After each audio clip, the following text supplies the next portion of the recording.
ಯಹೋವನ ಗ್ರಂಥದಿಂದ ವಾಚನ. ಇಗೋ, ಶುಭ ಸಂದೇಶವನ್ನು ಸಾರಲು ದೂತನೊಬ್ಬನು ಪರ್ವತದಿಂದ ಇಳಿದು ಬರುತ್ತಿದ್ದಾನೆ. ಶಾಂತಿ ಸಮಾಧಾನವನ್ನು ಘೋಷಿಸಲು ತ್ವರೆಪಡುತ್ತಿದ್ದಾನೆ. ಜುದೇಯ ನಾಡೆ, ನಿನ್ನ ಹಬ್ಬಗಳನ್ನು ಆಚರಿಸು, ನಿನ್ನ ಹರಕೆಗಳನ್ನು ಸಲ್ಲಿಸು. ಆ ದುಷ್ಟ ಶತ್ರು ಇನ್ನೆಂದಿಗೂ ನಿನಗೆ ಮುತ್ತಿಗೆ ಹಾಕಲಾರನು. ಅವನು ಸಂಪೂರ್ಣವಾಗಿ ನಾಶವಾಗಿದ್ದಾನೆ. ಸರ್ವೇಶ್ವರ, ಕೊಳ್ಳೆಗಾರರು ಸುಲಿಗೆ ಮಾಡಿದ್ದನ್ನು, ಮುರಿದು ಹಾಕಿದ್ದ ದ್ರಾಕ್ಷಿಯ ತೋಟಗಳನ್ನು ಸರಿಪಡಿಸಲಿದ್ದಾರೆ.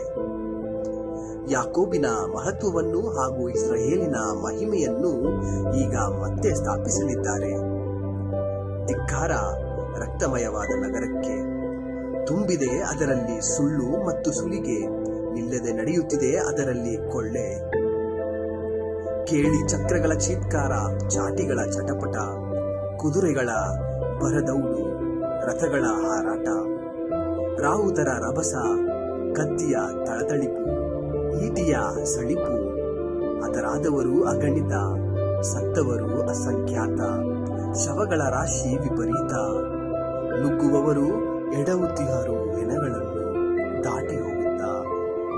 ಎಸೆಯುವೆನು ನಿನ್ನ ಮೇಲೆ ಉಲಸನ್ನು, ಕಳೆಯುವೆನು ನಿನ್ನ ಮಾನವನ್ನು, ಪರಿಹಾಸ್ಯಕ್ಕೀಡು ಮಾಡುವೆನು ನಿನ್ನನ್ನು. ನಿನ್ನ ನೋಡುವವರು ನಿನ್ನಿಂದ ದೂರ ಓಡುವರು. ನಿನೆವೇ ಹಾಳು ಬಿದ್ದಿದೆ, ಅದಕ್ಕೆ ಗೋಳಿಡುವವರಾರು?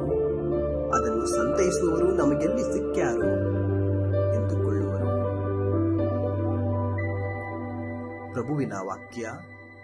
ದೇವರಿಗೆ ಕೃತಜ್ಞತೆ ಸಲ್ಲಲಿ. ಸಂತ ಮತ್ತಾಯರು ಬರೆದ ಶುಭ ಸಂದೇಶದಿಂದ ವಾಚನ.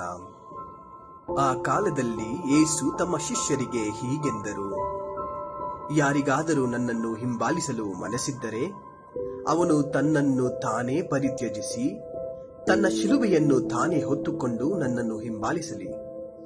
ತನ್ನ ಪ್ರಾಣವನ್ನು ಉಳಿಸಿಕೊಳ್ಳಲು ಹಾತೊರೆಯುವವನು ಅದನ್ನು ಕಳೆದುಕೊಳ್ಳುವನು. ಆದರೆ ನನ್ನ ನಿಮಿತ್ತ ತನ್ನ ಪ್ರಾಣವನ್ನು ಕಳೆದುಕೊಳ್ಳುವವನು ಅದನ್ನು ಕಂಡುಕೊಳ್ಳುವನು. ಪ್ರಪಂಚವನ್ನೆಲ್ಲ ಗೆದ್ದುಕೊಂಡರೂ ಒಬ್ಬನು ತನ್ನ ಪ್ರಾಣವನ್ನೇ ಕಳೆದುಕೊಂಡರೆ ಅದರಿಂದ ಅವನಿಗೆ ದೊರಕುವ ಲಾಭವೇನು? ಅಥವಾ ಮನುಷ್ಯನು ತನ್ನ ಪ್ರಾಣಕ್ಕೆ ಈಡಾಗಿ ಏನನ್ನು ತಾನೇ ಕೊಡಬಲ್ಲನು? ನರಪುತ್ರನು ತನ್ನ ಪಿತನ ಪ್ರಭಾವದೊಡನೆ ತನ್ನ ದೂತರ ಸಮೇತ ಬರಲಿದ್ದಾನೆ. ಆಗ ಪ್ರತಿಯೊಬ್ಬ ಮಾನವನಿಗೆ ಅವನವನ ಕೃತ್ಯಕ್ಕೆ ತಕ್ಕ ಪ್ರತಿಫಲ ಕೊಡುವನು.